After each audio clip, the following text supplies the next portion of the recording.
bari yardımda vadi Türkmen dogollama yadigarı edip aydeyinli meselesini kan adamlara kan denanalın zihni harap inşallah şun kadir yiyeceğin hürmetine 2 dakikanın içinde hizmetinizi açıklayıp aytıp vereyim.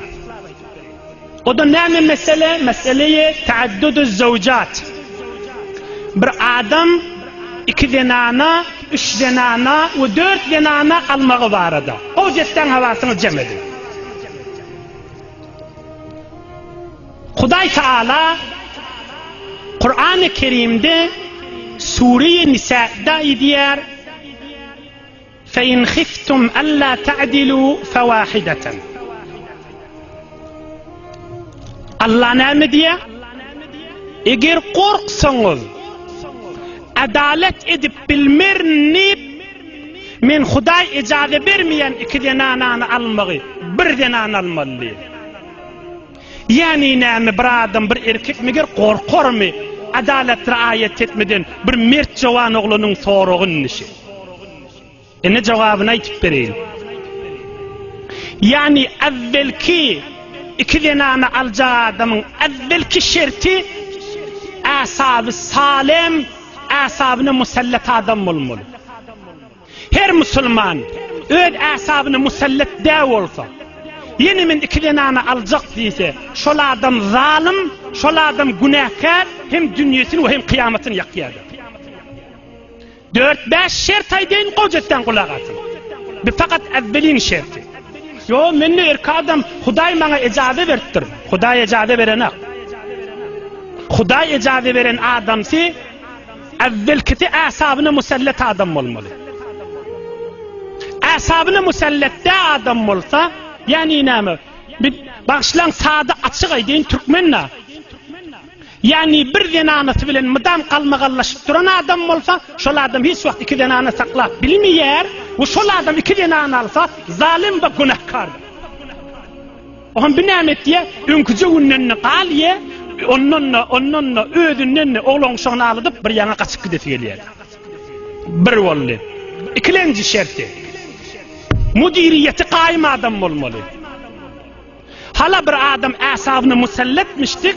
Mudiriyet diyanın özü bir ilm, özü bir makam, bir kanun. Mesela bir erkek adam bir medresenin içinde şayet muallim olup başarsın, şayet mudiriyeti başarmasın. Şehrin içinde, keşverin içinde, cihani zatta mudiriyet bir gurrundur, erkek adamlık başka gurrundur. Asabını musallat değil mi? 2. şerti ne mi? Mudiriyeti bağ adam olmalı. 2 denana, 3 denana, 4 saklamana mudiriyeti bağ bulmasa men fakat doğunvan eyin ki men bir erkek adam Huday bana icazı verttir deyse şol adam zalim ve günahkardır. Yalandan evvelki denanasın da ömrünü yakıp 2'ncinin de ömrünü yakıp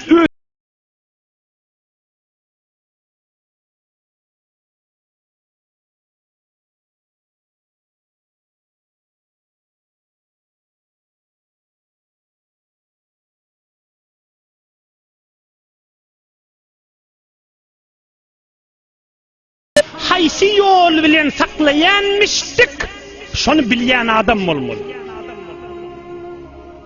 Kaytaydeyn 3. şerti ne olmalı? Alem olmalı.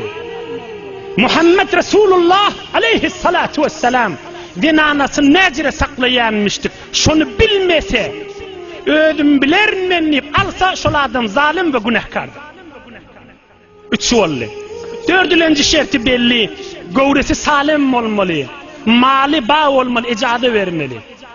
5. ve ahirki şerti.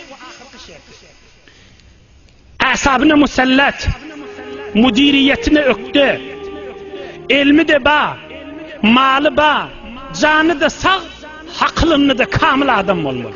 Veren adam olmalı. Şu şerait bulmanı, Huday bana icazı verdi deyip aystala, galat aytiya ve yalan aytiya da. Min din taraftan, İslam taraftan dinimize zerbe vurmazlar yanık. Kur'an'a dille girmezler yanık. Açık Türkmen de kollamada yadigari edip aytıp veriyor. Ama bir adam mudiriyet kamil olsa, asabına musallak bolsa, ilmi bağ bolsa, malı bağ bolsa, canı sağ bolsa, haklı da kamil bolsa, Hudaý şoňa ejady berýär 4 tane. Ondan beri ol adam hem zalim, öz ömrüni ýakýa, evvelki anasynyň ömrüni ýakýa, soňrasynda yalandan öýüne getirýär, oglany şoňa agladyp, dünýede de ahiretde de gat günahkar bolar.